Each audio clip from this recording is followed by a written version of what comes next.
Merci aussi à tout le monde d'être venu. J'ai su que le directeur de l'hôpital n'est pas présent, il est en déplacement. Il viendra peut-être faire un petit coucou tout à l'heure. L'ancien ministre de la Santé qui viendra aussi faire un petit coucou. Et puis, vous toutes et tous, hein, personnes importantes, voilà. Faites partie de notre famille de cœur. Et ça, c'est important. On a la chance aussi d'avoir un professeur de bio qui vient de Nancy. Et certains, bon, elle est connue, hein, vous la connaissez, puisqu'elle voit en général les personnes qui vont être greffées et ceux qui ont été greffés.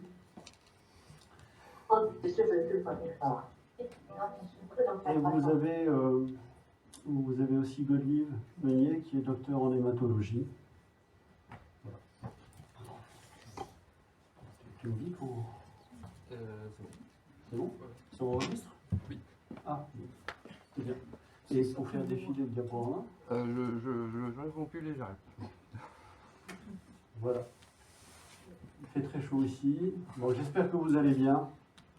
Bon, il y en a qui sont déplacés. C'est bien, ça veut dire que c'est bien. Et puis, bonjour aussi aux personnes qui sont en chambre stérile, en chambre, qui sont chez eux parce qu'ils n'ont pas pu se déplacer. Merci. J'espère qu'on aura de bons retours. Et on va commencer la conférence sur les leucémies aiguës.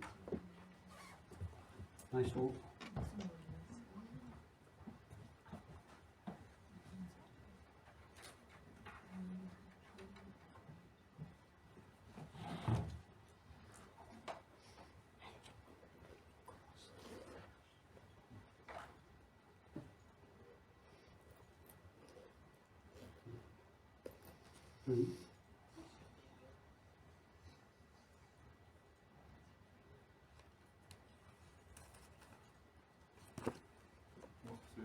La dernière.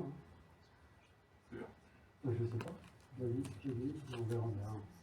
On improvise ici, là. Hein, je compte sur vous pour...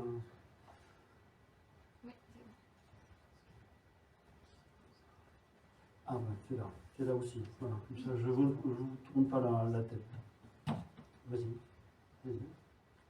Bon, moi, je peux... Alors, bienvenue à tous.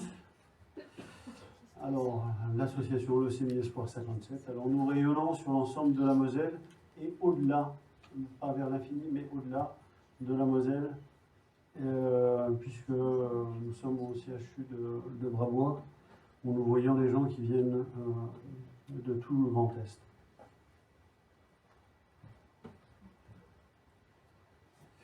Je passe, hein, vous voyez la fédération, donc c'est une journée qui est organisée par la fédération et qui demande l'appui des associations locales. Donc la répartition, elle est comme vous le voyez sur le tableau. Pour l'instant, il n'y a pas d'association Leucémie Espoir 54, mais on a créé un relais. Il y a le responsable qui se cache avec le scotch. Non. Ah, t'es là, bon. Et voilà, on essaye au maximum d'être sur la région parce que on est, vous voyez, hein, c'est blanc un peu. Il n'y a pas beaucoup d'associations qui s'occupent des maladies du sang. Donc, nous sommes là.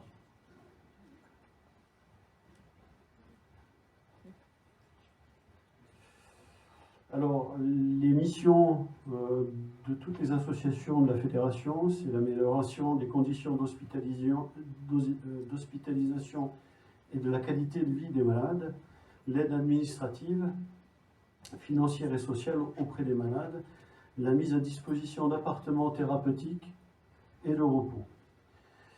Grand public, information et sensibilisation aux dons permettant de sauver des vies.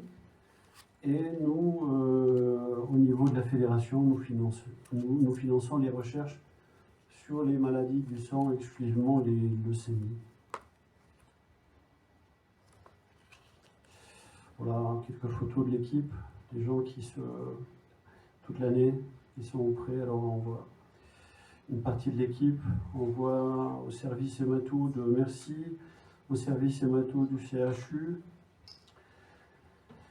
Sur Lunéville, on est présent, et puis vous avez quelques photos des permanences. Vous avez une photo en bas à droite de l'année dernière où nous étions présents. Voilà. Voilà. On a fait un petit week-end avec des gens qui ont été touchés par la maladie. On s'est retrouvés pour discuter un petit peu entre malades. Voilà.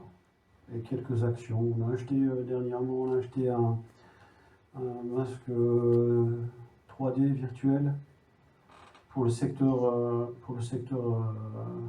hémato, secteur protégé. Je vais laisser maintenant la parole à Marie-Thérèse Rubio.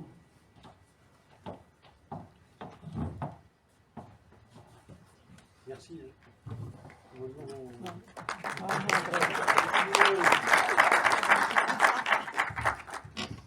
Merci beaucoup.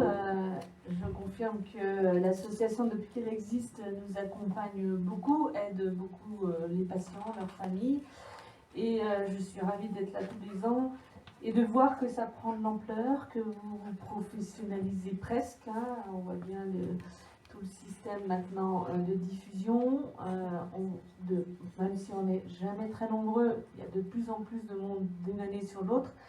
J'espère que ça va continuer. Et puis surtout tout ce que vous apportez, et notamment, moi je travaille, pour ceux qui ne me connaissent pas, au CHU de Nancy, je suis responsable de toute la partie thérapie cellulaire. Je ne vois pas tous les patients, je ne les connais pas tous, hein. Heureusement on est plusieurs, on est toute une équipe de médecins, j'en connais quelques-uns là dans la salle, mais pas tout le monde. Et voilà, on est quand même assez nombreux, et puis bien sûr on travaille main dans la main avec les collègues de Metz pour les patients qui habitent plus près d'ici et qui ont le début du traitement ici. En effet, la greffe, tout ce qui est thérapie cellulaire, on va dire, est pour l'instant à Nancy, puisque ça demande une structure et une organisation et une logistique plus lourde qui ne peut pas être développée dans tous les hôpitaux.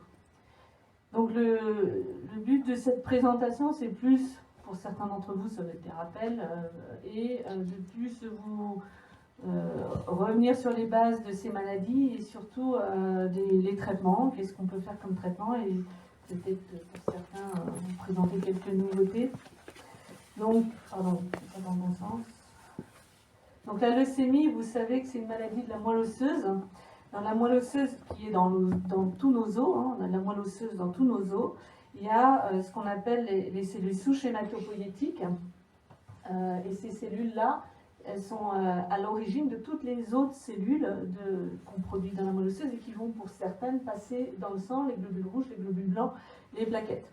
Vous savez que c'est un organe vital, hein. Si on n'a plus de moelle osseuse, malheureusement, on ne peut plus se défendre contre les infections notamment, les globules rouges c'est pour l'oxygène, hein, et les plaquettes c'est pour ne pas saigner. Donc si on a un défaut majeur dans la moelle osseuse, bien sûr on va avoir des problèmes et on ne peut pas vivre longtemps dans ces conditions-là.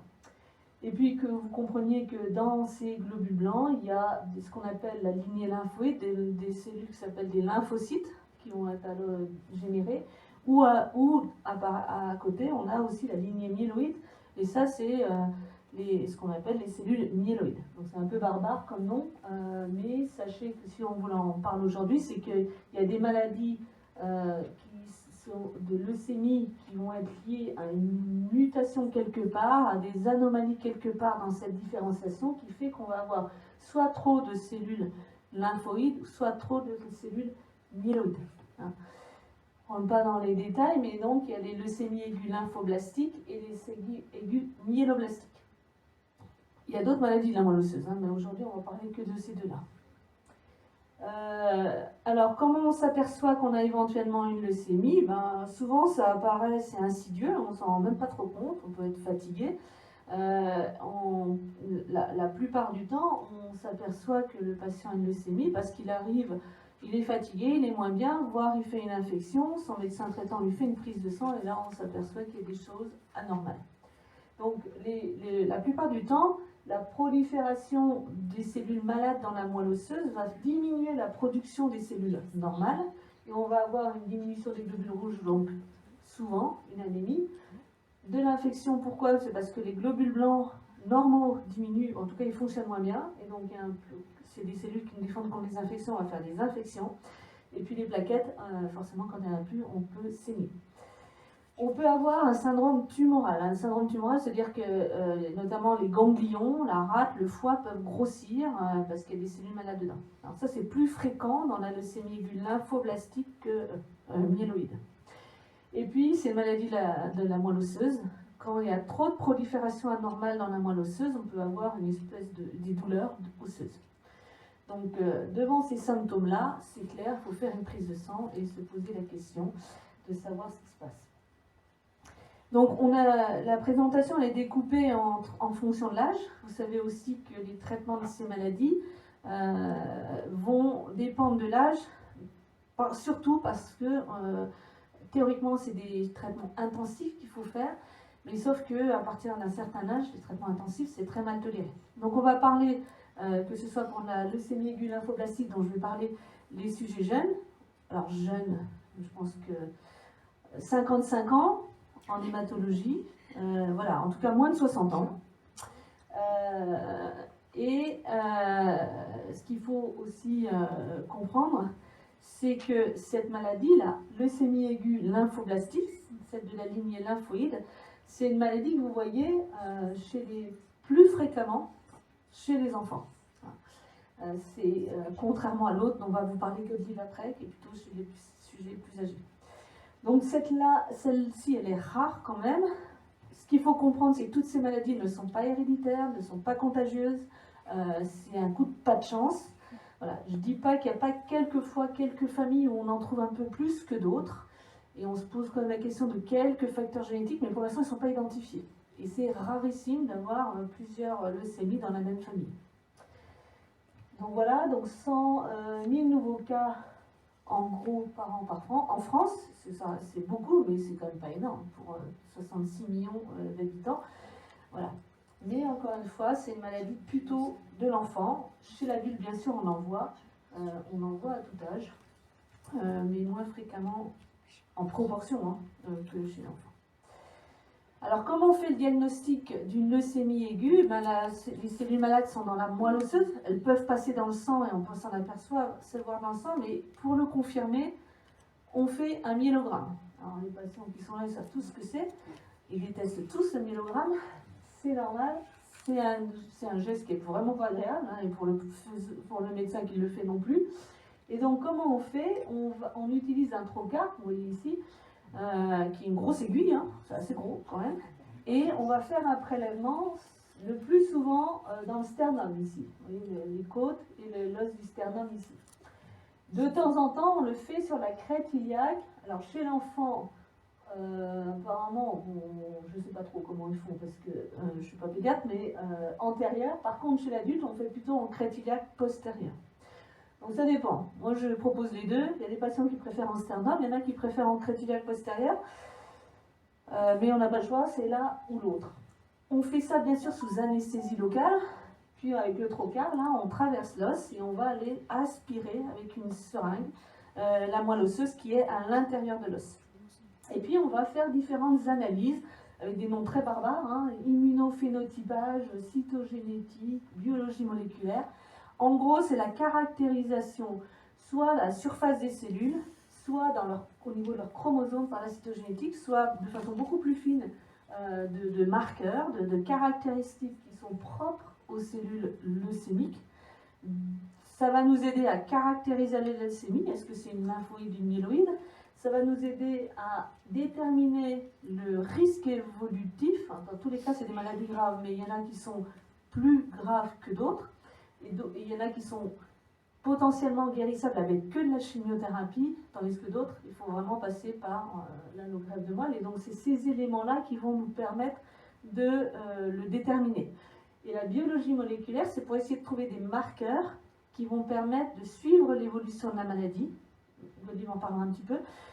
Et ce qu'on appelle la maladie résiduelle. Donc, quand on a un marqueur qui nous permet de savoir, même si on ne voit plus de cellules anormales au myélogramme, mais à un niveau beaucoup plus profond, si on détecte encore ou pas dans le prélèvement des cellules, même à très faible taux, c'est quand même très utile pour prédire l'évolution. Et là-dessus, on se base beaucoup là-dessus pour décider maintenant des traitements. Donc, une fois qu'on a fait le diagnostic, eh bien, il va falloir traiter. Et grosso modo, toutes les leucémies aiguës ont une chimiothérapie qu'on appelle d'induction, une chimiothérapie intensive pour ceux qui l'ont vécu. C'est forcément au secteur stérile et elle dure un mois et demi, tout va bien. Et ensuite, on espère obtenir la rémission et faire des consolidations. Donc dans la leucémie aiguë lymphoblastique, sans rentrer dans le détail, il y a des blocs de consolidation, 3 comme ça, 3 comme ça, et ensuite, ben, il va falloir décider entre on continue de la chimio, et ça va durer 2 ans, ou on fait une allogreffe de moelle, et on décide en fonction de l'évolution de la maladie. On va revenir rapidement tout à l'heure pourquoi on greffe certains patients et pas d'autres. Et donc, voilà apparaître ici la MRD, la maladie résiduelle, le fameux marqueur moléculaire qu'on fait à chaque fois qu'on fait un myélogramme après certaines chimiothérapies. Et c'est l'évolution de cette MRD, est-ce qu'on détecte encore des cellules malades ou est-ce qu'on n'en détecte pas, qui vont nous dire il faut ou pas, enfin, ce n'est pas la seule indication, mais c'est une des indications, il faut aller ou pas à la greffe. Tout ça, bien sûr, on vous épargne ces détails, hein. Vous êtes un cas unique quand on vous fait un diagnostic de leucémie et on vous explique, ben, dans votre cas, la chimio, on espère que ça va suffire, mais on va surveiller justement cette MRD pour vérifier qu'en effet ça va suffire.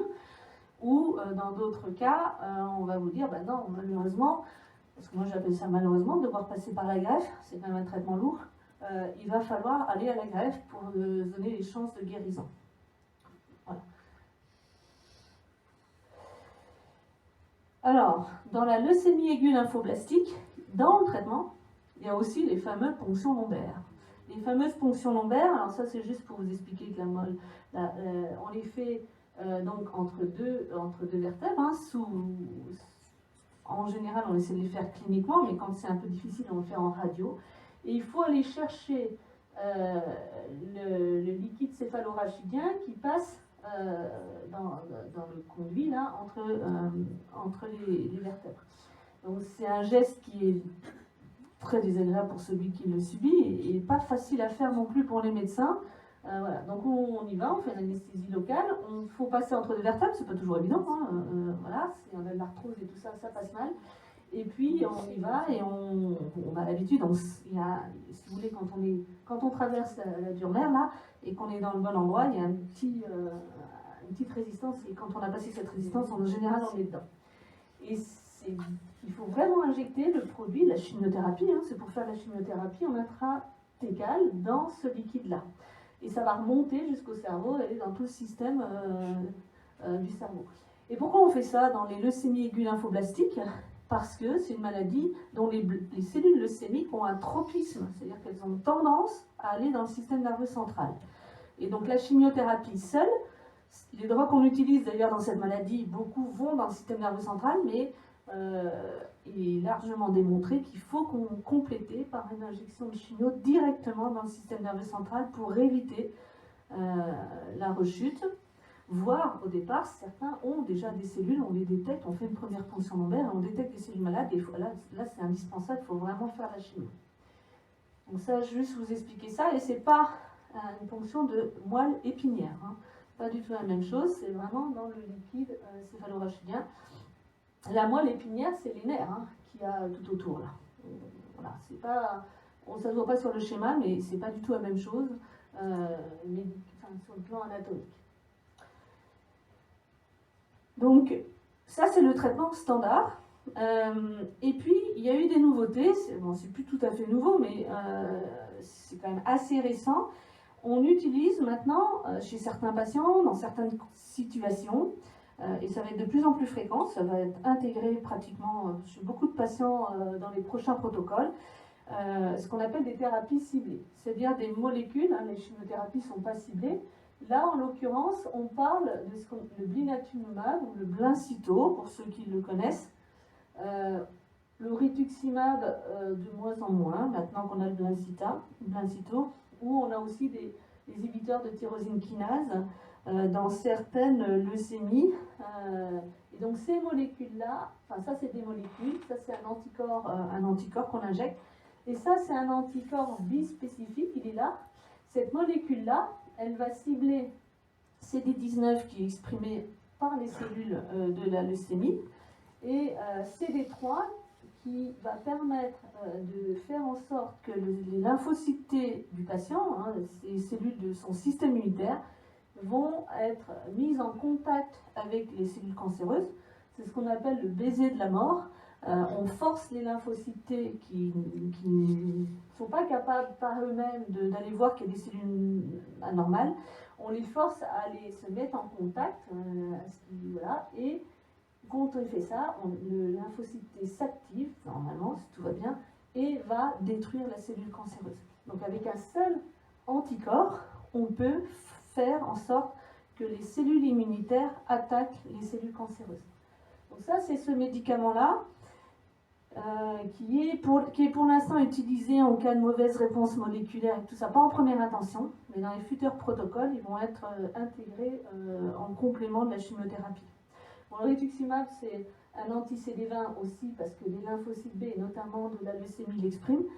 Honnêtement, on l'utilise plus à ma connaissance. Et l'inhibiteur de tyrosine kinase, c'est par exemple un inhibiteur d'une protéine fusion qui s'appelle BCR-ABL5. C'est dans les leucémies aiguës lymphoblastiques qui ont chromosome Philadelphie. Alors, je ne sais pas si parmi vous, il y en a qui ont cette maladie-là, ce sous-type-là de leucémie aiguë, mais on associe, et c'est des comprimés, là, en l'occurrence, des comprimés de ces inhibiteurs à la chimiothérapie, et ça a vraiment augmenté les taux de réponse dans ces maladies-là.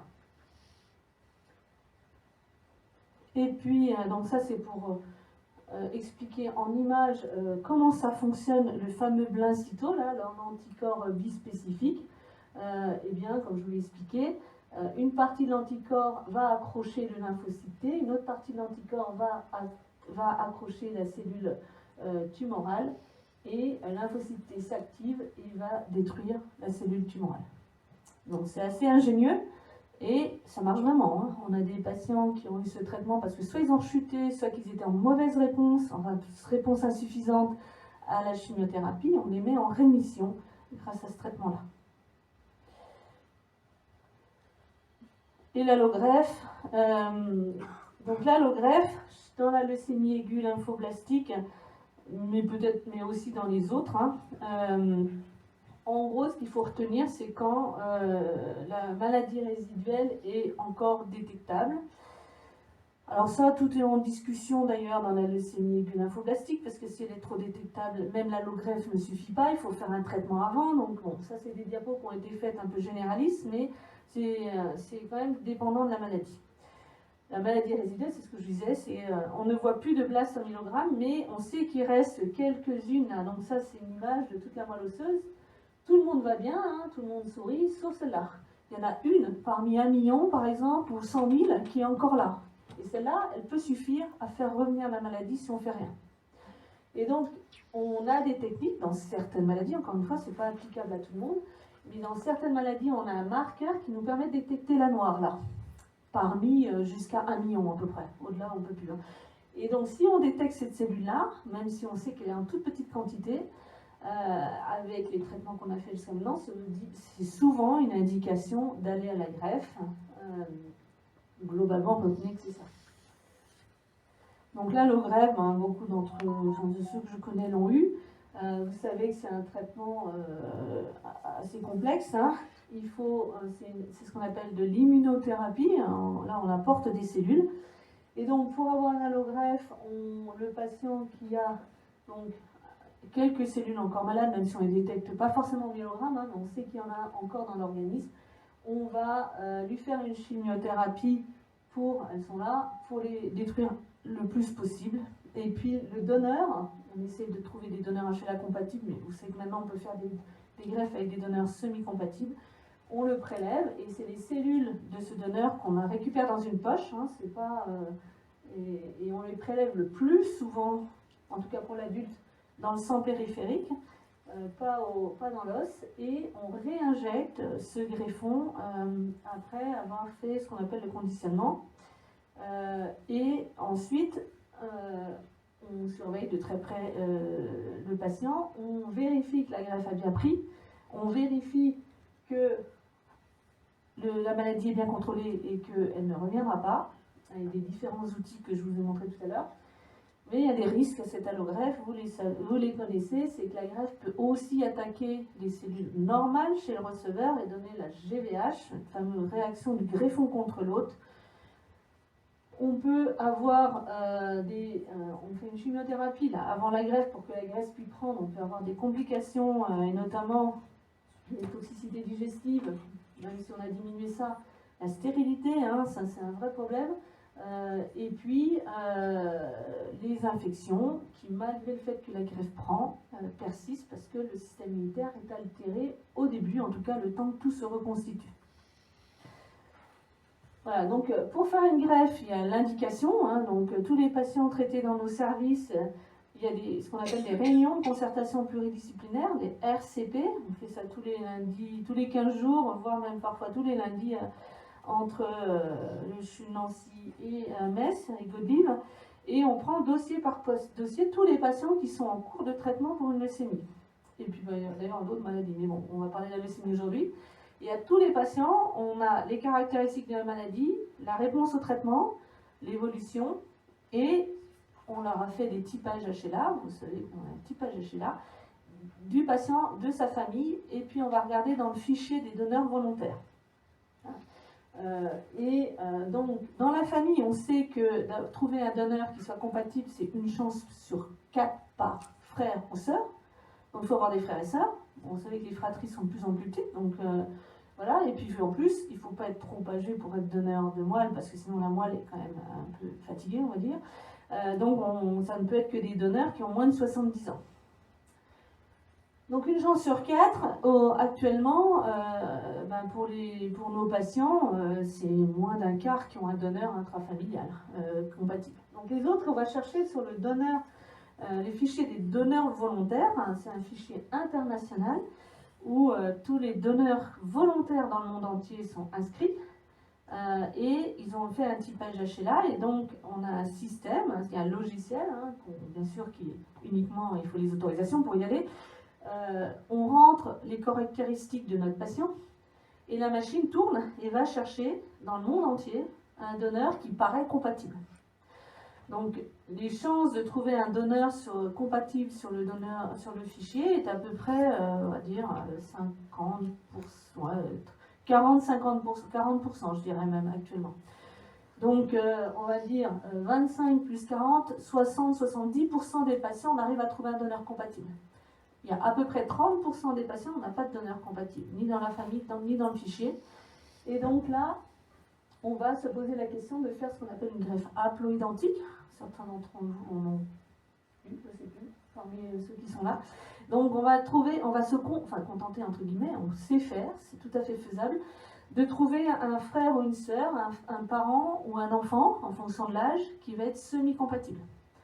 Et ce qu'il faut savoir, c'est que dans nos frères et sœurs, il y a une chance sur 2 que le frère ou la sœur soit semi-compatible. Les parents sont 100% semi-compatibles avec les enfants et vice-versa.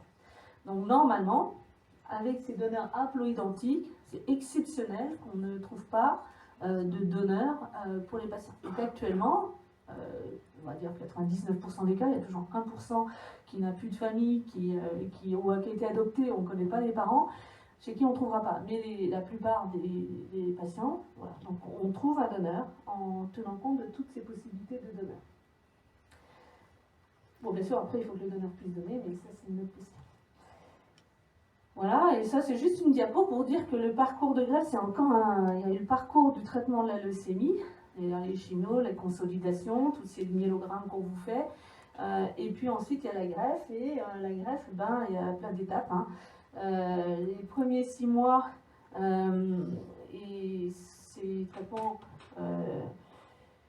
c'est la période la plus délicate, on va dire, où il y a ce risque de GVH. Il y a aussi ce risque de rechute, c'est-à-dire que la greffe, on dit que c'est le meilleur traitement, mais on n'est pas sûr à 100% quand on fait la greffe qu'on va guérir le patient. Il y a quand même, malheureusement, des patients qui rechutent. Et donc on se pose dans cette première partie, je dirais même dans la première année, ah pardon, on est dans le pré-greffe là, je ne suis pas du tout dans le post-greffe, on est même le truc. Donc un pré-greffe dans les 6 mois avant la greffe, bon, c'est le traitement de la maladie. Ensuite on a la greffe et l'hospitalisation de la greffe qui dure 3 semaines, c'est vraiment court, plutôt 4 à 6 semaines, avec cette chimio, et puis la gestion des complications immédiates de cette chimio et surtout de l'aplasie. Dans les 3 à 12 premiers mois, donc je pense que c'était celle-là dont je voulais parler, on vérifie que la maladie va bien, que ça a bien reconstitué, que la greffe a bien pris, et se pose la question de savoir s'il ne faut pas introduire un médicament pour éviter une thérapie ciblée, pour optimiser l'effet de la greffe et que la maladie ne revienne pas. Donc ça dépend des maladies. Il y a des maladies où on met systématiquement en traitement, d'autres on n'a pas besoin, d'autres on injecte des lymphocytes du donneur, etc. On a différentes stratégies, mais ce n'est pas parce qu'on a fait la greffe qu'on ne fait plus rien. Et ça, le message, c'est que souvent même, on se pose la question de faire quelque chose en plus pour donner le maximum de chances de guérir de la maladie. Et puis par contre, c'est une maladie, enfin c'est une greffe qui nécessite de suivre le patient à long terme. Il y aura des complications un peu plus tardives et qu'on vérifie quand même si une fois qu'on a passé la première année, on est un peu rassuré, mais il peut y avoir des rechutes un peu plus tardives et il faut bien sûr l'éviter et si on les dépister pour refaire un traitement complémentaire. Ah, j'avais oublié, il y a aussi les carticelles. Alors, ce que je vous ai dit jusqu'à maintenant, c'est tout ce qu'on fait en routine. Les carticelles, sans doute que vous avez entendu parler de cette nouvelle thérapeutique.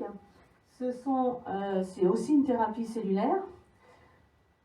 Ça consiste à quoi? À prélever les lymphocytes T du patient. On va les modifier génétiquement. On va leur faire exprimer ce qu'on appelle le CAR, le récepteur à l'antigène. Et donc cette molécule-là, en gros, elle remplace l'anticorps de tout à l'heure du Blincyto. Elle est directement sur le lymphocyte et elle va aller cibler les cellules tumorales. Et c'est armer les lymphocytes pour qu'ils aillent chercher les cellules tumorales, les reconnaître par ce récepteur. Et pareil, le baiser de la mort, les fixer, les embrasser, hein, c'est vraiment le cas, et les tuer. Donc ces carticelles, maintenant on a quand même plusieurs années de recul, c'est appliqué uniquement dans les LAL en rechute ou réfractaire, on ne peut pas les faire en première ligne,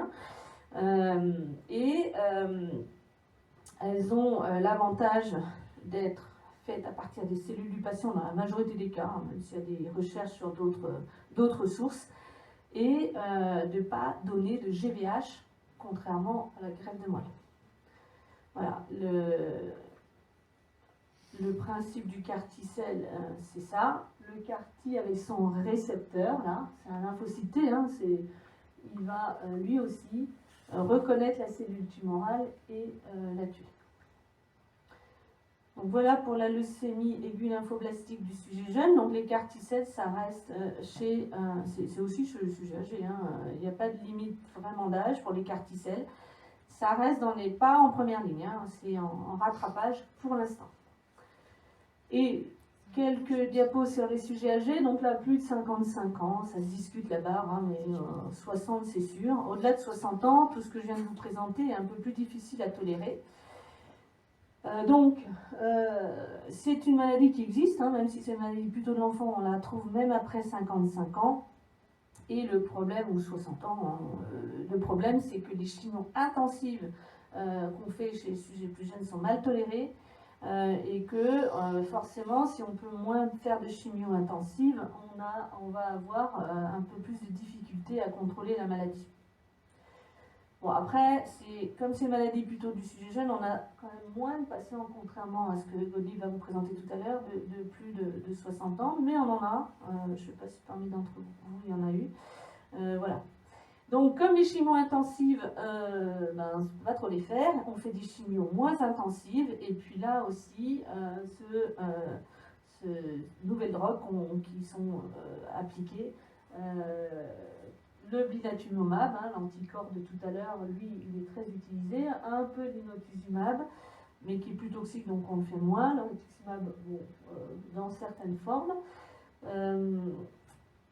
La place de la greffe, l'allogreffe est très discutée parce que, en tout cas, au-delà de 70 ans, c'est quand même très difficile à supporter une allogreffe. On le fait de temps en temps, mais voilà. Entre 60 et 70, quand même, si le patient a bien répondu au traitement, on y va. Quand même, maintenant, on a des traitements qui permettent de le faire. C'est au-delà que c'est plus compliqué. Et donc, les thérapies ciblées, on en a déjà parlé. Bon, je ne rentre pas trop dans le détail de ça, c'est juste pour dire que, contrairement au sujet jeune où il n'y a pas de doute, dans la LAL, dans certaines conditions, on fait cette greffe chez les sujets âgés, c'est plus difficile. Bon, je ne vois pas trop l'intérêt de ça. Et donc, je vais laisser la parole à Godelive, qui va vous parler de l'autre maladie qui concerne plus les adultes, la LAL. Est-ce qu'on pose des questions maintenant sur le... Comme vous voulez. Est-ce que vous avez des questions à poser sur la LAL? Oui, sur le slide, c'était marqué qualité de vie. Oui. Ça correspond exactement à quoi? Un changement de... Non. régime? Ce qu'on appelle la qualité de vie, c'est que tous ces traitements sont lourds, vous avez bien compris, surtout l'allogreffe, et que, on n'est pas rentré dans le détail, mais quand on fait une GVH, notamment une GVH chronique, ça va altérer la qualité de vie, puisqu'on va avoir des organes qui vont être atteints par cette GVH. Et voilà, donc l'objectif, je ne sais pas très bien dans quel diapo, je ne le connais pas par cœur, mais l'objectif d'essayer de progresser dans le traitement de ces maladies, c'est de trouver des traitements qui n'altèrent pas trop la qualité de vie. Donc voilà, on sait qu'on a des traitements efficaces, on sait les utiliser. La plupart d'entre vous qui êtes là, vous en êtes la preuve vivante, mais c'est pas anodin ce qu'on fait. Et si on pouvait trouver à l'avenir des traitements tout aussi efficaces mais moins toxiques, c'est ça qu'on veut dire par qualité de vie. Après, on a déjà progressé au cours des 10, 20, des 10 années qui viennent de passer, les 20-15. Voilà, certains d'entre vous qui peuvent en témoigner. Ce qu'on faisait il y a 30 ans, c'était encore pire en termes de complications et de séquelles. On a diminué ça, mais il n'empêche que tant que l'allogreffe, et pour l'instant malheureusement c'est le seul traitement curateur, on aura quand même de toute façon potentiellement un risque d'altérer la qualité, de guérir le patient, mais d'altérer sa qualité de vie. Heureusement, c'est une petite partie des patients, mais voilà. Les CAR-T-cells, c'est clairement un progrès, mais pour l'instant, les CAR-T-cells permettent de probablement guérir les enfants, certains enfants, mais pas chez l'adulte pour l'instant. À ma connaissance, il y en a très peu qui guérissent avec les CAR-T-cells. Souvent, on fait les CAR-T-cells pour mettre le patient en rémission et ensuite on fait la greffe. Il y a encore des progrès à faire. Le CAR-T-cell est moins efficace que l'allogreffe pour éviter la rechute parce qu'on ne cible qu'un antigène et il peut très bien y avoir des cellules tumorales qui n'ont pas cet antigène autour. Voilà. Donc ça marche quand même bien, je ne veux pas dire que ça ne marche pas. Ça marche beaucoup mieux que ce qu'on avait avant, mais il y a encore des progrès à faire. Donc voilà. Chez l'enfant, oui, il y a à peu près 50% des enfants qui guérissent avec les CAR-T-cells. Chez l'adulte, c'est un peu moins. Enfin, c'est franchement moins. Si on fait que les CAR-T-cells. Mais CAR-T-cell et allogreffe, oui, ça permet d'y arriver. Et vous imaginez que c'est lourd. CAR-T-cell, c'est pas non plus rien. Je ne sais pas s'il y en a d'entre vous qui ont eu CAR-T-cell. Si, normalement, il y a... En tout cas, dans les noms, j'ai vu, il y a une patiente qui a eu les CAR-T-cell, mais elle n'est pas là. Elle devait venir. Elle arrivera peut-être plus tard. Qui a eu l'allogreffe, mais c'est quelqu'un qui est censé témoigner, donc je ne vais pas dévoiler son parcours. Voilà. Bon, elle vous en parlera si elle arrive. Voilà. On va peut-être passer au leucémie aiguë myéloblastique qui concerne plus de...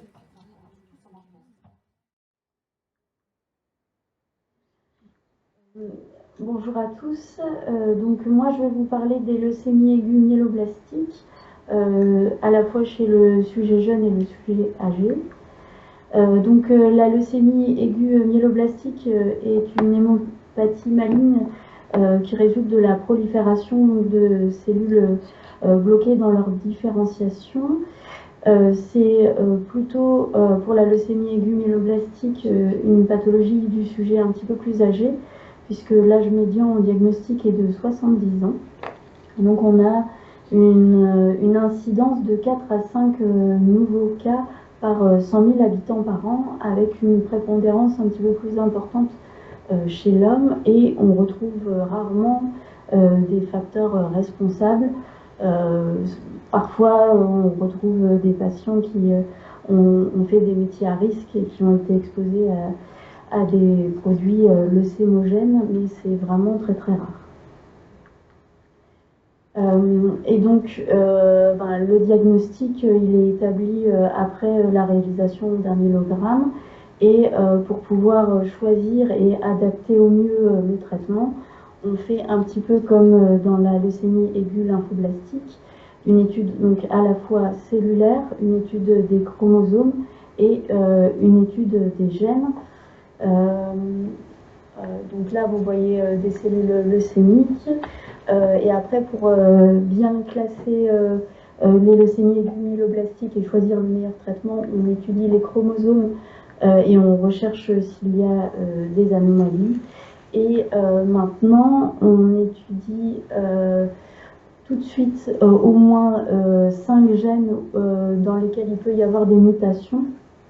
Et par les systèmes de séquençage de nouvelle génération, on étudie en plus une trentaine de gènes qui nous permettent en particulier de comprendre un peu plus pourquoi la leucémie s'est développée. Parce que la leucémie, elle est toujours secondaire à soit l'acquisition d'anomalies au niveau des chromosomes ou au niveau des gènes. Et après, une fois qu'on a tous ces résultats, ça nous permet de classer cette maladie dans 3 grandes catégories, soit des leucémies aiguës myéloblastiques de bon pronostic, donc ça c'est à peu près un quart des cas, un peu moins d'un quart des cas, soit des pronostics intermédiaires, et donc là c'est 3 quarts des cas, et après des pronostics, de mauvais pronostics, où là se posent beaucoup de questions, notamment au niveau de la prise en charge, parce que ça complique les thérapeutiques et on a moins de possibilités thérapeutiques.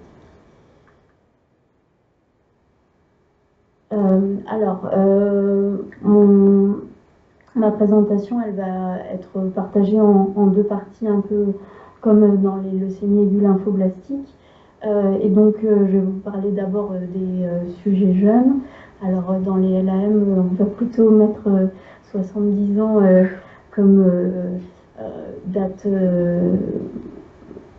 pour séparer les gens, mais après, on est toujours, on regarde bien sûr l'âge sur la carte d'identité, mais on prend en compte aussi les capacités physiques des patients, et certains anciens patients dans la salle nous ont vraiment bluffé parce que ils ont traversé tout le traitement de manière incroyable, parce qu'ils avaient une vie exemplaire avec beaucoup d'activités physiques, et donc Joanne pourra en reparler.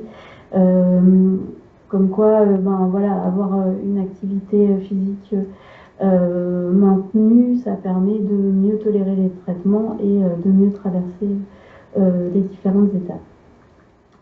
Et donc, chez les sujets jeunes, pour l'instant, la prise en charge dans les leucémies aiguës myéloblastiques, ça reste une chimiothérapie intensive qui permet de tuer un peu de manière bête et méchante à la fois les mauvaises cellules, mais aussi les bonnes temporairement.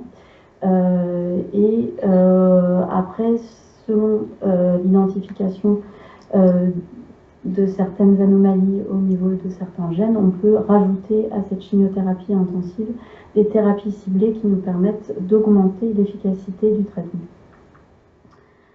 Et donc la chimiothérapie, c'est vraiment détruire les cellules leucémiques, et on hospitalise les patients pendant une durée prolongée parce que il y a des effets secondaires, et il y a une diminution du système immunitaire temporaire qu'il va falloir gérer, et on préfère hospitaliser les patients au secteur protégé pour diminuer le risque infectieux. Et alors, dans les leucémies aiguës myéloblastiques, c'est un petit peu moins développé, mais il est aussi important d'essayer de cibler le système immunitaire, et il va y avoir le développement de traitements qui ciblent le système immunitaire. Et dans les leucémies aiguës myéloblastiques, pour l'instant, les CAR-T-cells qui ont été présentées, elles sont encore en développement, et elles ne sont pas encore accessibles comme dans les leucémies aiguës lymphoblastiques. Donc pour le sujet jeune, on fait une chimiothérapie intensive, et si on obtient une rémission, on va ensuite faire des chimiothérapies de consolidation. Alors, on a aussi la maladie résiduelle pour juger la réponse au traitement.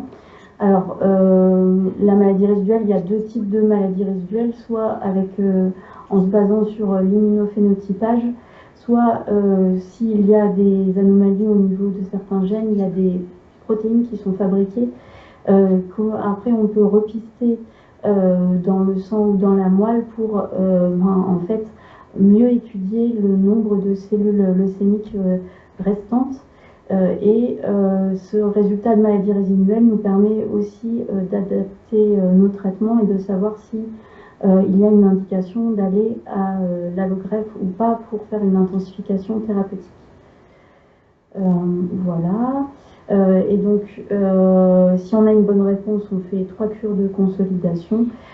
Si on a une réponse, une rémission, mais avec une persistance de la maladie résiduelle, on envisage de faire une allogreffe pour intensifier la réponse et diminuer le risque de rechute. Et donc, si malheureusement on n'a pas de réponse, on a actuellement des chimiothérapies de rattrapage, et dès qu'on arrive à avoir une réponse de meilleure qualité, si on peut, on va aussi à l'allogreffe pour essayer de prolonger la durée de cette réponse. Donc, la prise en charge thérapeutique dans les leucémies aiguës myéloblastiques, initialement, n'avait pas beaucoup évolué, puisqu'on faisait toujours 2 produits de chimiothérapie, l'aracitine et une anthracycline, depuis les années 60-70. Et puis on a cherché progressivement à rajouter des médicaments pour essayer d'augmenter le taux de réponse. Donc là, actuellement, on a quelques thérapies ciblées qui ont été développées dans les LAM. Donc on recherche la présence d'une mutation au niveau du récepteur FLT3, pour lequel on a maintenant des thérapies ciblées, notamment la midostaurin qu'on met en fait pendant le traitement d'induction. On a maintenant aussi un inhibiteur de FLT3 plus ciblé qui s'appelle le gilteritinib, qu'on utilise actuellement dans les rechutes.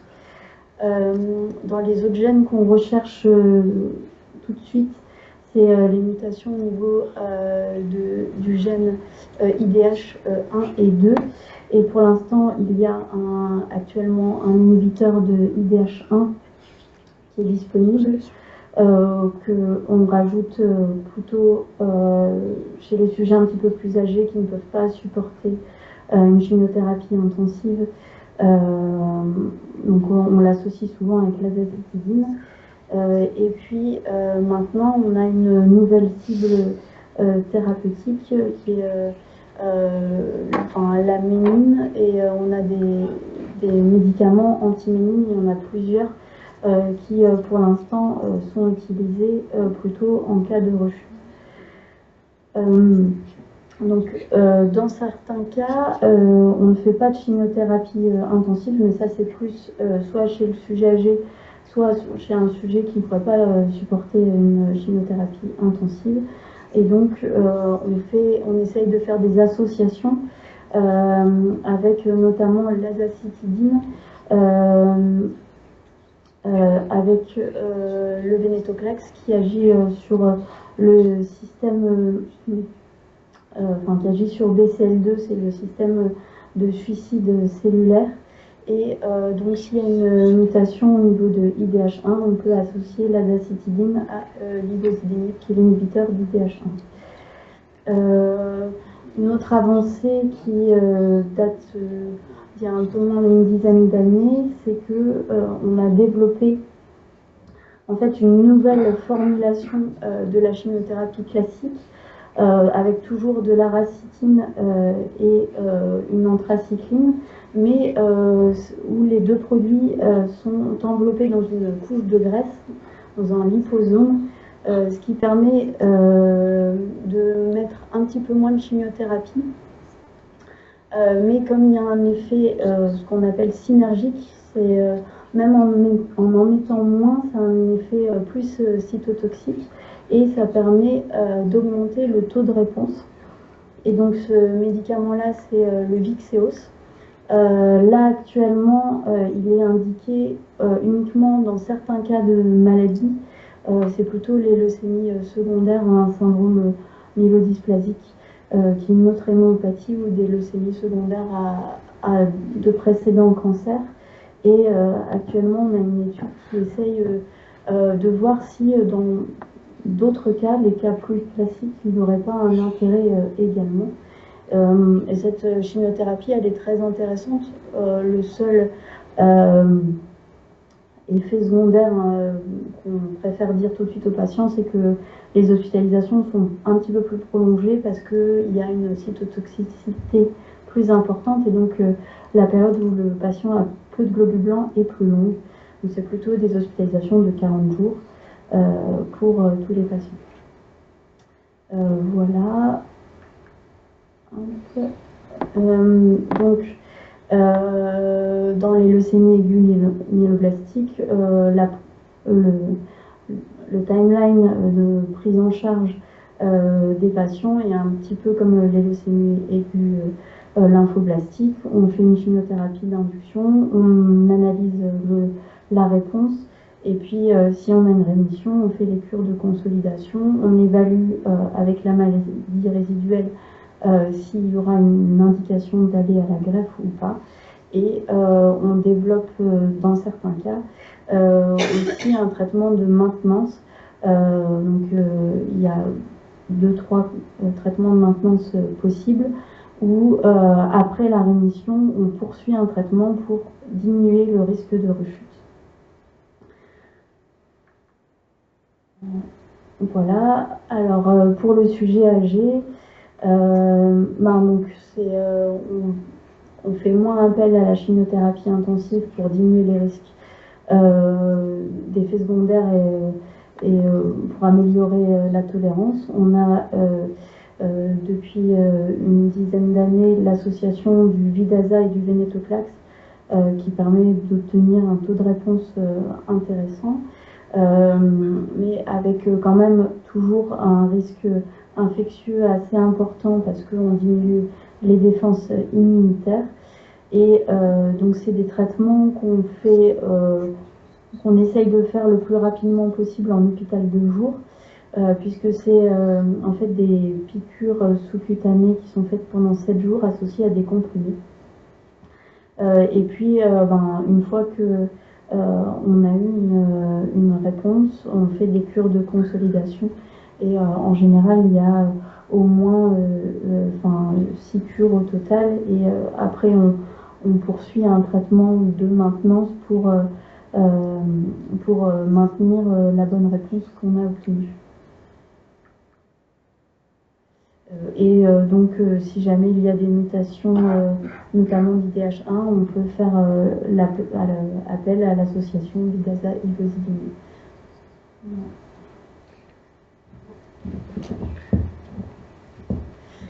Est-ce que vous avez des questions pour la leucémie aiguë myéloblastique?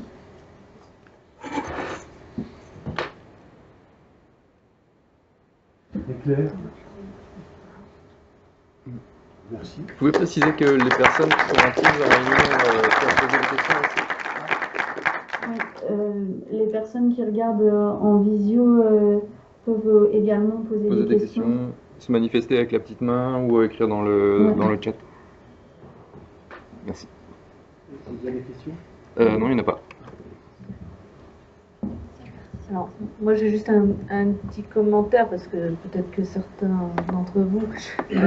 Donc la présentation est volontairement essayé de séparer sujet jeune, sujet âgé. En pratique, c'est vrai, hein, on va faire les chimo-intensifs plutôt chez les sujets plus jeunes et le Vidaza-Venetoclax plutôt chez les sujets plus âgés. Mais le Vidaza-Venetoclax est de plus en plus utilisé même chez les sujets plus jeunes dans certaines maladies ou en cas d'échec en rattrapage. Voilà. Et on fait même aussi des associations, triples associations, donc tu as dit avec les inhibiteurs d'IDH, mais aussi avec les inhibiteurs de FLT3. Voilà, on a quand même, on ne le fait pas en première ligne, mais on a toutes ces associations qui permettent maintenant d'amener le plus de patients possible à la rémission pour aller à la greffe. Et attention, la Maintenant, on le tient pas sait, bien. la greffe, il vaut mieux être en rémission. Le fond est un petit peu défoncé. On en a fait des greffes chez des patients qui n'étaient pas en rémission. On en a sorti d'affaire quelques-uns, mais c'est quand même moins sûr que ça marche, la greffe, si on n'arrive pas avec une maladie bien contrôlée. Et donc maintenant, on fait de plus en plus, et peut-être que certains d'entre vous l'ont eu, quand la première chimio standard ne fonctionne pas, on fait des associations comme ça, et on arrive à récupérer beaucoup plus qu'avant, à récupérer, je veux dire, à mettre en rémission pour les amener à la greffe. C'est sûr que quelqu'un qui a un patient qui ne répond pas à la première ligne, quelles que soient les caractéristiques de sa maladie initiale, hein, bon, mauvais, intermédiaire, pronostic, c'est une indication de greffe. Voilà, c'est aussi pour ça que malgré le développement de nouvelles drogues, le nombre d'allogreffes ne diminue pas, parce qu'en fait, heureusement, avec les traitements avant la greffe, on obtient de plus en plus de rémissions, et on a même augmenté le nombre d'allogreffes en France les 2 dernières années, alors qu'on s'attendait, avec notamment l'arrivée des carticelles, à ce qu'on en fasse moins. Voilà. Toutes ces nouvelles drogues, toutes ces associations, c'est des vrais progrès, c'est assez récent, ça date de moins de 10 ans, et ça nous permet d'essayer de guérir le plus de patients possible. Oui, dans la LAM, pour l'instant, la mesure de la maladie résiduelle par en fait, les caractéristiques de surface des cellules est un peu encore en cours de développement, mais plus tard, probablement qu'on aura aussi cette notion-là pour aussi décider s'il y aura besoin d'allogreffe ou pas. Oui. Les Américains, entre autres, ils ne greffent que s'ils détectent une maladie résiduelle encore présente. Alors ça, c'est fiable si on a une très très bonne technique et fiable de maladie résiduelle, parce que si elle n'est pas très fiable et qu'on se dit non, elle est négative, mais en fait elle est positive, on va prendre des risques. Donc nous, en France et en Europe, je pense pas que ça ait changé. Pour l'instant, c'est à l'évaluation. C'est sûr que quelqu'un qui a une maladie résiduelle positive dans une LAM, il faut aller à la greffe, quelle que soit la maladie résiduelle. Dans la LAL, c'est l'inverse qui est discuté actuellement, puisque finalement, ça veut dire qu'il faut, quand on a des nouvelles drogues, il faut essayer de diminuer cette maladie résiduelle. Donc ça dépend de la maladie. Des maladies, on a encore des armes thérapeutiques pour essayer de l'améliorer, il faut les utiliser. Puis il y a d'autres maladies où finalement on sait qu'on n'a pas beaucoup d'autres options avant la greffe et il faut aller à la greffe dès que la maladie est contrôlée et encore un peu détectable, ça c'est sûr, il n'y a pas de doute. Quand elle est négative, cette maladie résiduelle, nous en France pour l'instant, si c'est une maladie qui a une indication de greffe, on va à la greffe, mais peut-être à l'avenir on aura assez de recul pour dire que cela peut-être cette portion-là de patients qu'on greffe aujourd'hui pourrait ne pas être greffée. Mais pour l'instant, on n'ose pas prendre ce risque parce que dans la LAM, même s'il y a eu des progrès, ça reste quand même, on a moins de nouvelles thérapeutiques et on n'a pas les carticelles. Enfin, pas encore, on espère. Vous avez une idée du nombre d'allogreffes qu'il y a en France? Oui, 2000 par an. Moi, je je voulais savoir pour les greffes haploïdentiques, par exemple, quand on reçoit une greffe d'un parent, est-ce que ça marche, enfin, est-ce que le parent il est d'office compatible à 100% ou est-ce qu'il n'y a qu'une chance sur deux? Parce que je crois que j'ai vu dans le diapo. Non, les vrais parents, hein. Oui. Donc les vrais parents, c'est 100% semi-compatible, puisque la moitié de notre patrimoine génétique vient de notre père, l'autre moitié de notre mère. Donc forcément la moitié, quand on prend un des deux, ils ont la moitié. Ok. Au moins la moitié. Donc, et les enfants, pareil.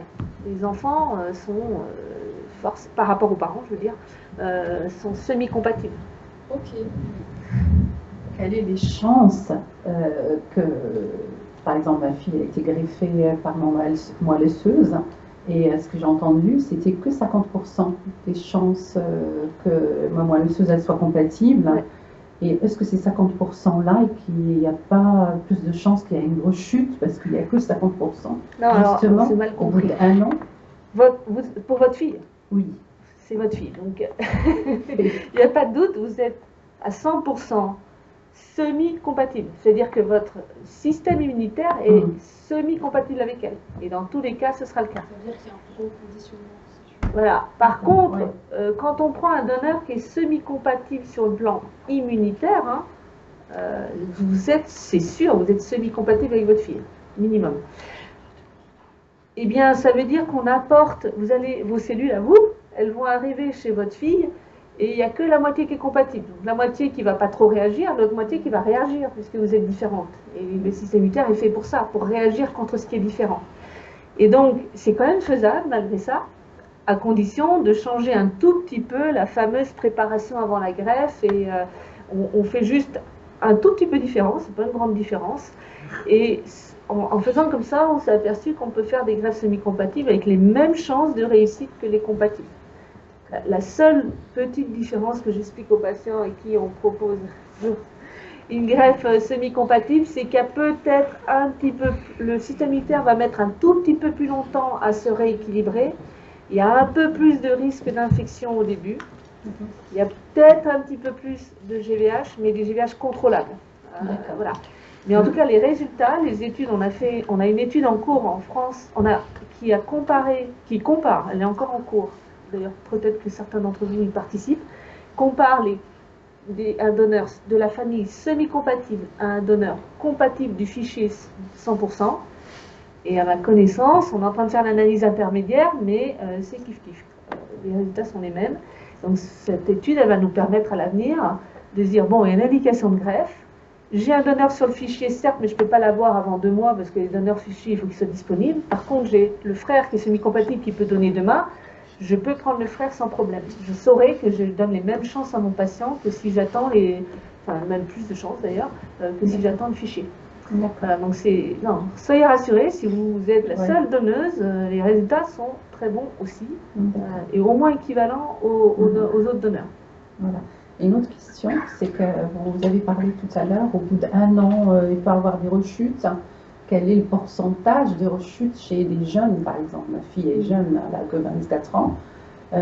Donc je me dis, quel est le pourcentage à partir au bout de 1 an de greffe ou Alors, traitement? Ça, c'est la question que je déteste, que j'ai en consultation. C'est difficile de répondre à cette question. Le risque, je dis qu'il existe, ce risque.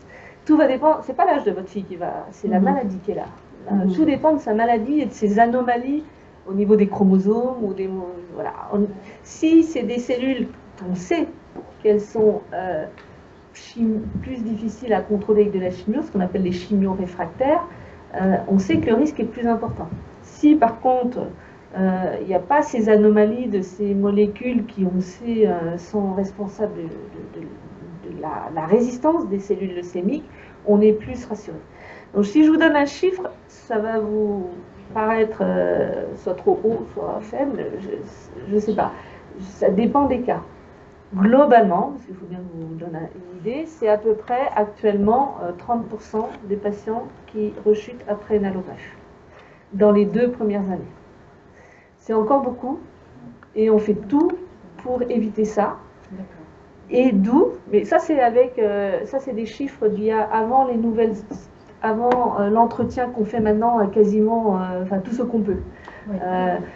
avec l'entretien, dans les maladies où avant on ne faisait pas d'entretien, maintenant on en fait, par exemple dans la leucémie aiguë, lymphoblastique, Philadelphie plus, parce qu'il y en a parmi vous, avant on faisait que la greffe, c'est déjà pas mal, hein, et on avait 25% de rechute à peu près, 25-30. Et bien maintenant on leur met un inhibiteur de tyrosine kinase, une molécule, un comprimé, qu'ils prennent pendant 2 ans après la greffe, et avec ça on n'a quasiment plus de rechute après la greffe. Donc vous voyez, on va progresser. Mais ça dépend de la maladie initiale. Il y a des maladies, on sait qu'on a déjà des inhibiteurs qui marchent bien et qui diminuent significativement le risque de rechute. Puis il y a d'autres maladies, soit on n'en a pas, soit on en a, et ceux qu'on en a, notamment le gilteritinib pour l'IFLT3 ou la midostaurin, celles-là, elles ont clairement diminué le risque de rechute. Qu'est-ce qu'on a d'autre comme inhibiteur qu'on prend systématique? Bon, anti-IDH, on n'a pas beaucoup de recul et on n'a pas beaucoup de cas. Voilà. Et puis, par contre, ceux pour lesquels on n'a pas d'inhibiteur parce que leurs cellules leucémiques ne peuvent pas être ciblées, elles n'ont pas de cible, on va diminuer les immunosuppresseurs et on va essayer de déclencher un peu de GVH, de cette réaction immunologique, à petite dose, un tout petit peu. Et si on n'y arrive pas, juste en arrêtant les médicaments anti-GVH, on va réinjecter des lymphocytes du donneur quelques mois après la greffe. Ce n'est pas une deuxième greffe, hein, si on prend des cellules du donneur, qu'on prend dans le sang, il y a même pas, et on les réinjecte en perfusion comme une transfusion. Et on peut en faire plusieurs comme ça, et ça diminue aussi le risque de la maladie mondiale. Donc en tout cas, on fait tout pour, une fois qu'on a passé le cap des trois premiers mois, tout pour éviter que le risque suivant, c'est ce risque-là qui existe encore. D'accord. Tous les patients, ils peuvent bénéficier de ce traitement de 2 ans après la greffe? Non, c'est ce que je disais, ça dépend de la maladie. Donc certaines maladies, oui, on a une mutation, si vous voulez, pour simplifier, qu'on peut cibler. Mais si on n'a pas cette mutation-là, les médicaments dont je parle là, ils n'ont pas d'intérêt. Par contre, quand il n'y a pas de cible comme ça, on joue avec les cellules du donneur. On essaye de booster. Si jamais il n'y a pas eu de GVH, et la GVH, a priori, c'est que la greffe, elle a bien agi, hein, déjà. D'accord. Merci beaucoup. Merci. Il y a peut-être dans la salle des gens qui ont eu des questions. Non ? Je vais poser une question. L'âge limite de la greffe, vous dites que c'est 70 ans. Oui, alors, il n'y a pas, comme toujours, hein, au-delà de 70 ans, en dessous de 70 ans, on peut en récuser. Hein. C'est pas non plus moins de 70. On y va chez tout le monde, plus de 70, on n'y va pas. Hein. À moins de 70 ans, globalement, souvent, on n'a pas trop de contre-indications. Mais ça arrive. Hein, voilà. Après 70 ans, c'est vraiment, on va tenir compte de l'âge physiologique. Comme le disait Godelieve tout à l'heure, il y a des patients à 75 ans qui tolèrent mieux une chimio que quelqu'un de 65 ans. Hein.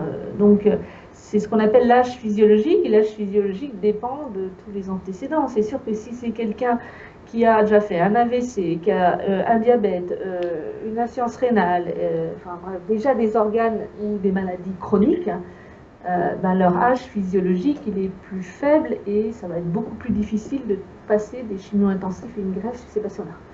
Donc les moins de 70 ans, c'est à condition qu'ils n'aient pas trop, c'est ce qu'on appelle les comorbidités. Et à plus de 70 ans, bien sûr, on en tient encore plus compte, hein, mais quelqu'un qui a, je sais pas, je pense qu'on va rarement au-delà de 75 ans. Moi, j'ai pas greffé de patients de plus de 75 ans, mais entre 70 et 75, la question se pose s'il y a aucune comorbidité, hein, donc pas de diabète, pas pas trop, en tout cas d'hypertension, pas de problème cardiaque, eh bien on y va quand même. Hein. Et on y va au cas par cas, il y a une grosse évaluation avant, et puis on y va avec des greffes particulières, c'est-à-dire qu'on va faire ce qu'on appelle des conditionnements réduits. Donc là au glucans, il faut vraiment que la maladie soit bien contrôlée avant. Donc, tous ces paramètres, on les évalue justement à cette réunion de RCP où on prend dossier par dossier et on dit, bon, il en est où, il est comment, est-ce qu'il a des comorbidités et qu'est-ce qu'il a comme donneur aussi. C'est pas pareil même si je disais tout à l'heure que les greffes à plot, ça donne les mêmes résultats que les greffes compatibles chez les sujets jeunes. Hein. Après 70 ans, les greffes à plot, on n'a pas énormément de recul, mais c'est quand même un peu plus compliqué. Donc, tous ces paramètres, par expérience, hein, on les met dans la balance. Et puis parfois, on est obligé de dire non, c'est pas raisonnable, quoi. La greffe, soit elle va pas marcher, soit elle va être trop toxique, soit il vaut mieux laisser le patient avec des traitements d'entretien que d'accélérer l'évolution fatale, quoi. Une pancréatite, c'est quelque chose qui est rédhibitoire à ce niveau-là. L'antécédent de pancréatite, non, ça dépend à quoi elle est due. Si c'est une pancréatite médicamenteuse, ben, il faut juste le savoir et pas redonner ce médicament. Si c'est une pancréatite chronique, là oui, ça. Je sais un cas de figure comme ça, d'un monsieur qui a exactement une leucémie lymphoblastique Philadelphia, comme un nom, Ouais. et lui, il a le traitement, il a 75 ans. Elle a 75 ans. Après, oui, 75 ans. 75 ans, je sais pas, mais. Monsieur Roth, bonjour. Ah, mais lui, je connais le nom. Voilà. Mais je l'ai pas vu moi. Il est pas fit. En fait, c'est On en a parlé à un moment de ce patient. Ah, il est réfractaire. Ah. Et là, il est. Ouais. C'est encore hier. Monsieur le ministre, bonjour. Merci.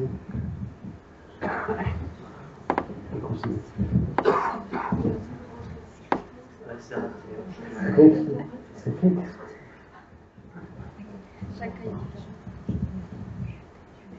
Des questions? Concernant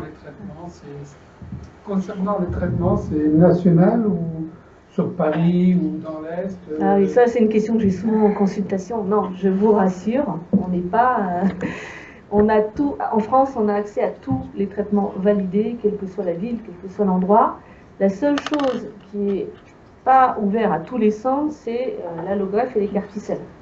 Pas parce qu'il faut toute une structure et toute une logistique pour le faire. Il faut pouvoir prélever les donneurs, congeler les cellules, les garder, les préparer. Donc il faut ce qu'on appelle une unité de thérapie cellulaire.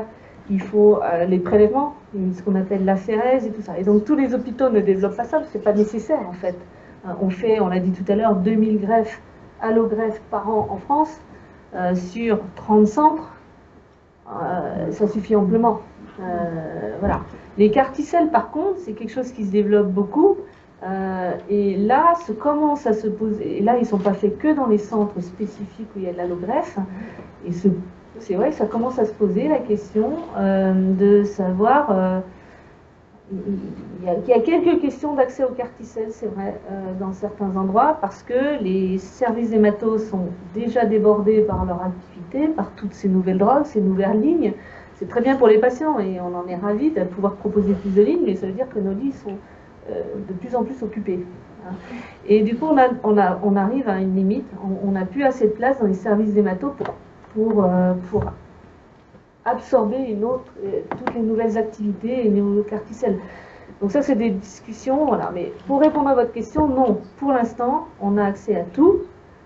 La seule différence, c'est peut-être sur les nouvelles molécules, les essais cliniques de phase précoce, c'est-à-dire la première fois qu'on injecte un nouveau médicament à un patient, ça s'appelle les phases 1 de développement. Ça ne se fait pas dans tous les centres, mais on le sait. Et notamment, on est phase 1, mais à Nancy, probablement pas.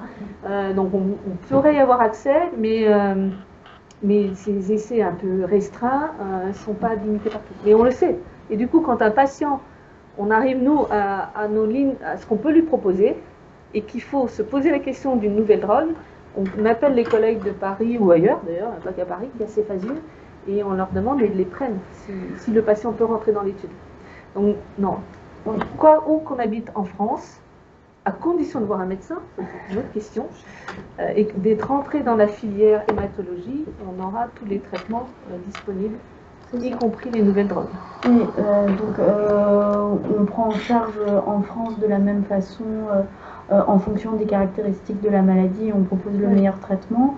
On a des études à Nancy et à Metz ouvertes en phase 2 et en phase 3 notamment. Si les études sont ouvertes à Nancy, nous, de Metz, on envoie à Nancy. Si là, on va avoir une étude qui ne sera pas ouverte à Nancy, qui sera ouverte à Metz, et ben on récupérera les patients nancéens. Et quand ça devient plus compliqué, oui, on prend contact avec nos collègues pour avoir des possibilités thérapeutiques supplémentaires en cas de résistance et que tous les patients puissent bénéficier des phases 1 éventuellement ouvertes, mais qui nécessiteront de mettre en place des transports pour que le patient puisse accéder au meilleur traitement disponible.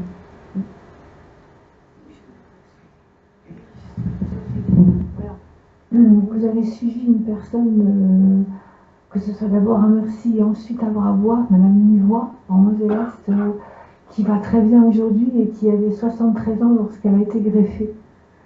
Et cette dame-là... C'est un exemple, par voilà, exemple. c'est justement que pourquoi, elle se porte très bien, elle a aujourd'hui 76 oui. ans.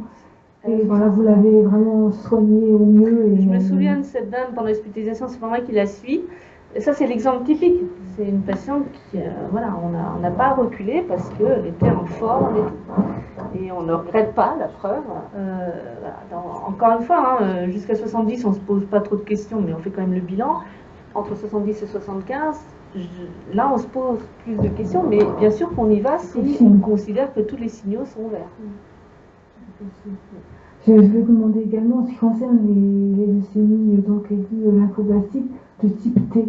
Oui. Donc là, on ne parlera pas avec les carticelles, tout ça, c'est juste impossible. Donc du coup, les avancées à ce niveau-là par rapport à ces types de leucémies.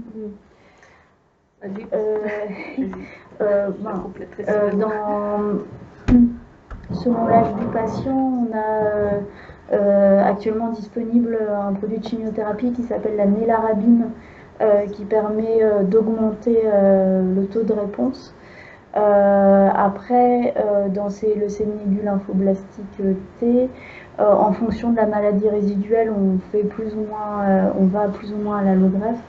Mais c'est vrai que c'est des maladies qui sont très agressives et en cas de rechute, que ce soit Nancy ou Metz, on participe à une RCP nationale qui s'appelle ALL Target, où alors c'est ça l'évolution de la science. En fait, on prélève les cellules du patient qui sont envoyées à Paris et on fait une étude en fait ex vivo, donc dans des boîtes au labo, et on met en contact avec différents inhibiteurs pour sélectionner les potentiels inhibiteurs qui pourraient fonctionner chez le patient.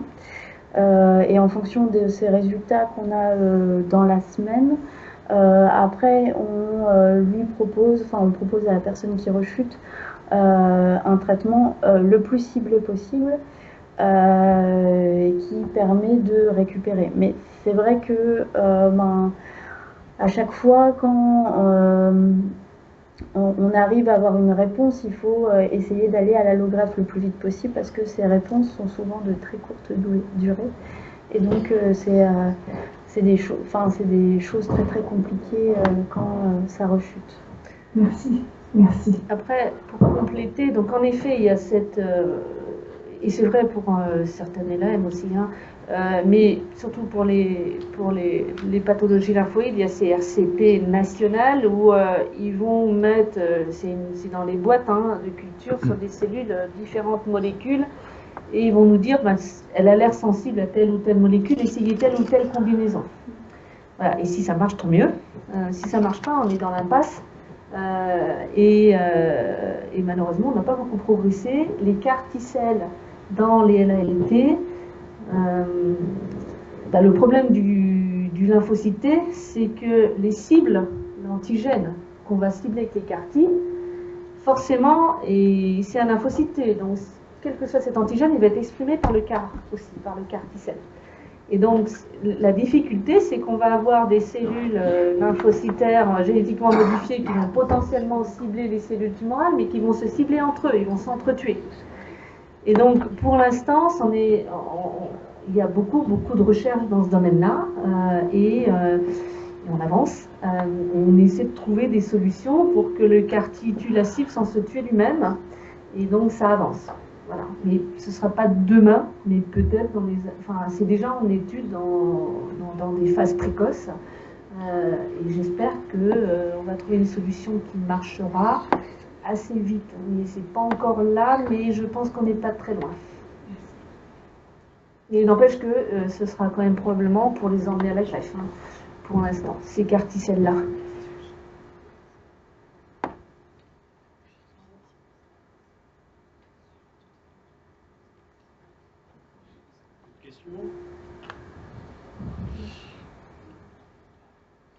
Concernant le registre des donneurs en France, il augmente ou pas le... Bonne question. Pour un Allemagne qui est à 8 millions, et nous on est peut-être péniblement à 400 000 de mémoire. Non, je crois qu'on est à 600 000, un truc comme ça, il me semble, j'ai ça en tête, mais 6 millions en Allemagne. Alors, ils sont un peu plus nombreux que nous, mais quand même. Un log, Et on sait à quoi c'est dû ou pas? Ils ont des séances de sensibilisation quand ils sont petits ou... Je sais pas. Ils rémunèrent. les donneurs en Allemagne, je ne sais pas. Mais par contre, il y a des campagnes de dons beaucoup plus fréquentes qu'en France. Vous voyez, tout le monde me le dit, tous les patients que je vois à qui on dit qu'il faut faire une greffe de moelle, ils ne savent même pas que ça existe la plupart du temps, la greffe de moelle. Et quand on leur explique ce que c'est et qu'il faut trouver un donneur dans les donneurs volontaires, ils ont dit mais on ne sait même pas qu'on peut être donneur volontaire. On sait qu'on peut être donneur de sang, de plasma, de plaquettes, mais de moelle. En France, il y a une campagne d'1 semaine par an qui est faite, hein. Elle existe, hein, cette campagne, mais 1 semaine par an. Et personne ne l'entend. C'est l'agence de biomédecine. Par contre, la transplantation d'organes, et tant mieux, est beaucoup plus médiatisée et tout le monde sait qu'on peut donner ses organes. Pour quelle raison on ne fait pas plus de... Et je ne sais pas. Alors, je me permets juste aussi de rebondir par rapport à votre question. Nous, avec l'association, c'est une des missions qu'on s'est donnée aussi, parce qu'on s'est rendu que, alors peut-être qu'en école de médecine, c'est différent, mais par exemple, tout ce qui est l'IFSI, des soins infirmiers, nous, on intervient auprès de l'IFSI avec l'association. On voit les 3e années d'infirmiers et d'infirmières, où en fait, on se rend compte que dans le parcours, ils étudient la leucémie dans la 3e année, mais pourtant c'est des jeunes gens déjà, et en fait il y a une réelle méconnaissance du système, et ils apprennent plein de choses. Donc cette année, encore il y a 2 mois là, on a eu des infirmiers du coup qui ont découvert un petit peu comment on s'inscrivait sur le registre, etc. Mais c'est encore même méconnu, alors que 6 mois plus tard, ils vont aller travailler dans les services d'hémato, et ils n'ont pas forcément la connaissance avant de la greffe de moelle osseuse.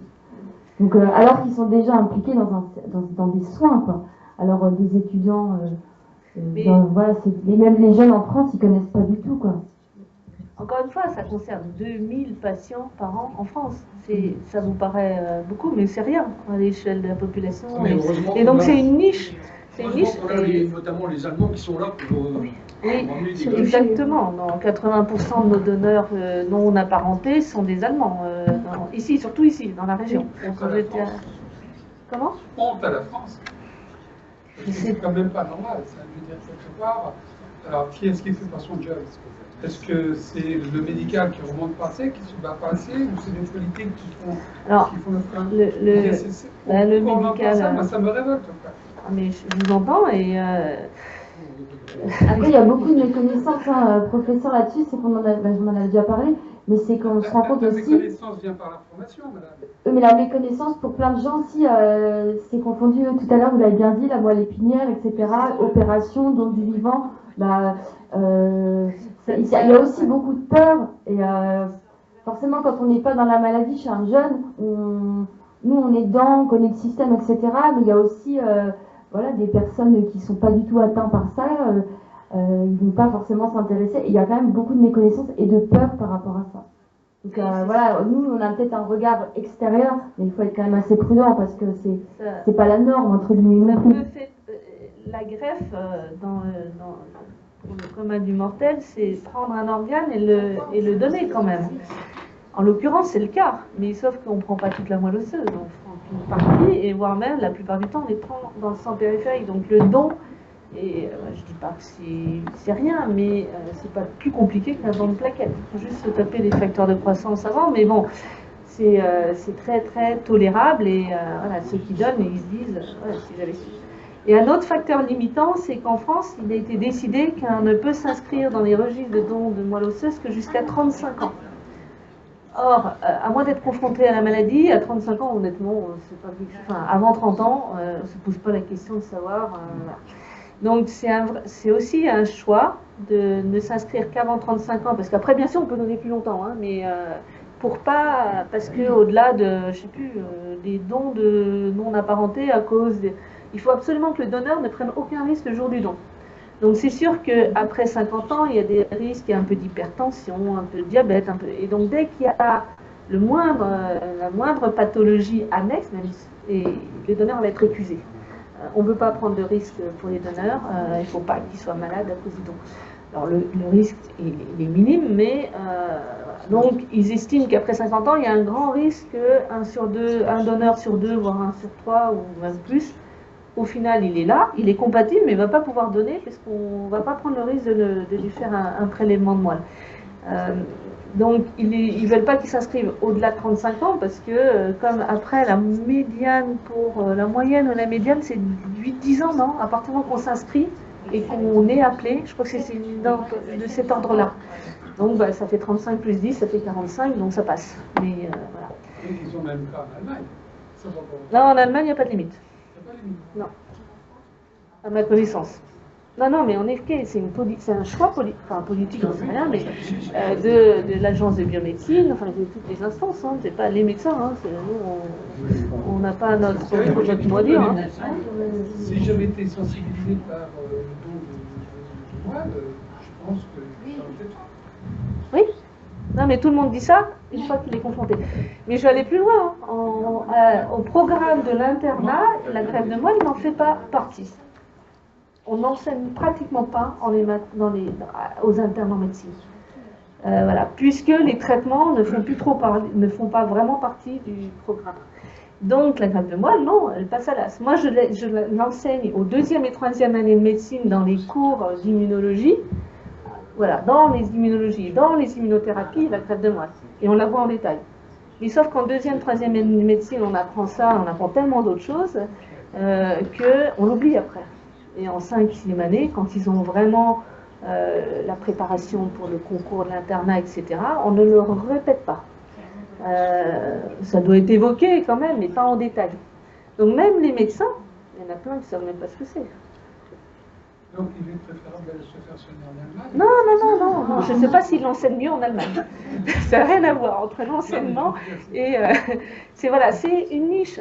Hein, ça ne fait pas partie, c'est très rare. Un médecin généraliste, il va avoir combien de patients greffés dans sa clientèle? À mon avis, il y en a qui n'en vont jamais. Hein. Moi, je souhaitais savoir, j'avais entendu parler du fait qu'on favorisait plus les dons, enfin quand c'est phéno-identique, enfin quand c'est dans le fichier greffe, des dons de la part d'hommes que de femmes. Mais en fait, on m'avait déjà expliqué, mais j'ai complètement oublié la raison. La raison. C'est tout bête, hein, c'est que les hommes ont le chromosome Y, pas les femmes. Donc, quand on a besoin de greffer une femme, elle ne connaît pas le chromosome Y. Si on lui apporte... Non, attendez, c'est le contraire. C'est le contraire. Quand on greffe un homme, il a le chromosome Y. Par contre, le système immunitaire de la femme qu'on va prendre ne le connaît pas. Donc, tout ce qui est inconnu pour le système immunitaire, ça l'active. Et donc, il y a plus de risques de GVH, de réaction grave de la greffe, si on prend une femme comme donneuse pour un homme. Pour une femme, il n'y a pas de problème. Hein. Femme, c'est bon. C'est dans ce sens-là. Voilà. Après, maintenant, avec tous les traitements qu'on utilise pour éviter la GVH, honnêtement, c'est plus vraiment un problème. Mais il n'empêche qu'on est resté sur ce choix. Moins de 35 ans et si possible les hommes. Ils ne récusent pas les femmes, il ne faut pas exagérer non plus. Hein. L'EFS, quand une femme veut donner, ils la prennent. Mais ouais, c'est plutôt, en effet, à cause de ça, mais c'est...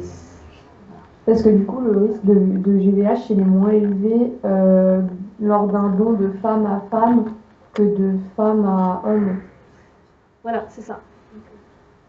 Et je sais qu'on est là pour parler de la leucémie aiguë et pas de la leucémie chronique, mais je voulais juste savoir si si les personnes qui ont des leucémies chroniques, elles sont aussi éligibles à l'allogreffe de moelle osseuse. Alors, il y a deux leucémies chroniques. Il y a la leucémie lymphoïde chronique. Et alors maintenant, il y a des nouvelles thérapeutiques qui ont vraiment bien évolué et on n'a quasi jamais besoin d'aller jusqu'à la greffe. Et pour les leucémies myéloïdes chroniques, on a des traitements par comprimé qui permettent le premier médicament pour cette maladie, ça a été l'imatinib, qui même était en page de couverture du Times en l'année 2000 parce que c'était une révolution et qui a changé le destin des patients. Et maintenant, on a des médicaments pour la LMC de première, de deuxième et de troisième génération. Et avec ces nouvelles générations, on arrive à récupérer les patients et je pense qu'on en greffe encore très peu, peut-être un par an. On en greffe quand même encore quelques-uns parce que malheureusement, il y en a quelques-uns qui sont réfractaires à toutes ces drogues. Mais on doit en greffer, nous, un, maximum 2 par an. Un, je dis par an, sur 60-70 greffes, donc c'est minime, c'est moins de 5%. La majorité prennent juste des comprimés et plus ou moins longtemps, mais ça suffit. Mais c'était quand même la leucémie myéloïde chronique, c'est la maladie qui a, entre guillemets, sauvé l'allogreffe, parce qu'en fait, il faut revenir aux années 80, les débuts des allogreffes, c'est 70, hein. C'est pas si vieux que ça, enfin je pense. Et vraiment, c'est devenu un traitement de la leucémie dans les années 80. À l'époque, on faisait des greffes avec des conditionnements très lourds. On n'avait pas toutes ces molécules pour éviter la GVH. On avait beaucoup de GVH et tout. Et la leucémie myéloïde chronique, c'est la maladie la plus sensible à l'allogreffe. Et donc, ça veut dire que malgré les effets secondaires, on voyait bien qu'on guérissait les patients. Et en 80, on n'avait pas l'imatinib qui est arrivé en 2000. C'est grâce à cette maladie où la greffe était très efficace, on guérissait vraiment les patients, que la greffe a pu devenir un traitement qui s'est développé. Ça paraît bizarre maintenant, mais c'était très très toxique au début. On a progressé et le bénéfice-risque, il se posait vraiment. Et s'il n'y avait pas eu cette maladie dans laquelle ça marchait vraiment, on guérissait les malades, je ne suis pas sûre que la greffe se serait beaucoup développée jusqu'à ce qu'elle est actuellement. Ok, merci. Et il y a aussi les autres syndromes myéloprolifératifs, alors peut-être que certains d'entre vous l'ont eu, et notamment la myélofibrose. Ça, c'est une maladie de la moelle osseuse qui, clairement, ça dépend des caractéristiques, c'est toujours pareil, mais il n'y a pas d'autre traitement que la greffe pour les guérir, et donc ça fait aussi partie des autres indications de greffe. Quel espoir, j'ai oublié le mot là, de guérir la leucémie sans greffe. Vas-y, tu te lances.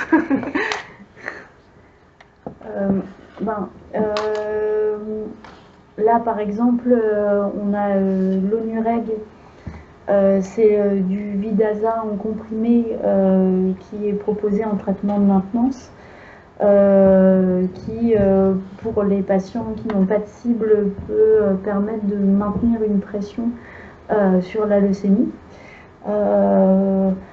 Tu les guéris?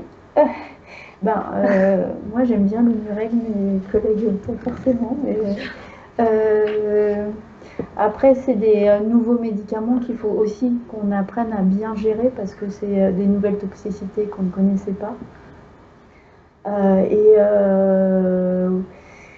on continue d'améliorer les prises en charge avec notamment de l'aide de nos infirmières de pratique avancée parce que tous ces traitements nécessitent un suivi constant et ça demande beaucoup de travail de toute l'équipe thérapeutique.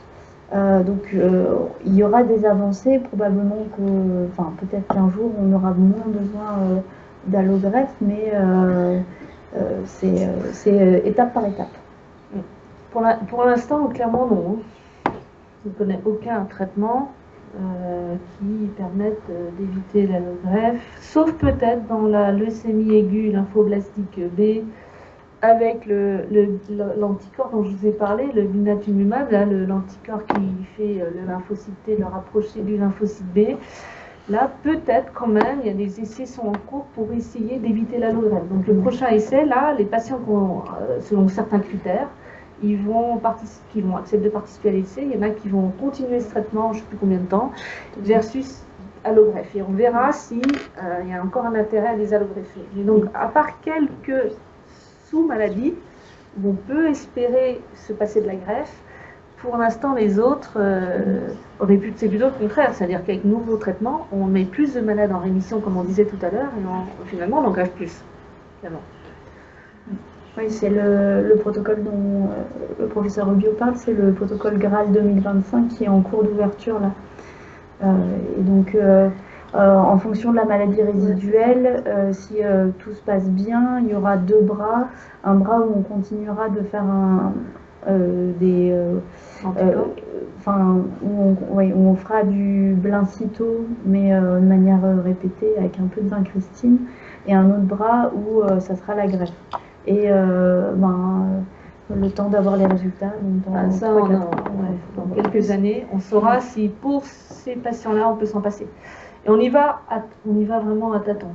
Ce qu'on attend aussi, c'est les carticelles dans toutes ces maladies. Enfin, on en a déjà pour les lymphoïdes B, mais pour soit les lymphoïdes T, comme on a parlé tout à l'heure, soit pour les LAM. Et peut-être, mais bon, c'est pas pour demain, mais on pourra possiblement se passer d'allogreffe aussi avec ces nouvelles approches. Donc il y a des recherches encore, les recherches continuent. Ah oui, ça, tout le temps. Enfin, j'espère qu'elles vont continuer, hein, vu le contexte actuel, on se pose des questions, mais oui, elles continuent. Et d'ailleurs, je remercie aussi l'association et la fédération, parce que nous, on travaille activement. Dans mon équipe de recherche à Nancy, on essaye de faire des CAR T-cells un peu particulières pour les leucémies aiguës myéloïdes. Ça a bien avancé. Et on a un candidat, enfin on a une cellule un peu différente. Peut-être qu'une fois je pourrais vous présenter ça à une journée patient. Et puis on va commencer pour les LALT et les lymphomes T. Donc c'est rassurant, ça va dans le bon sens.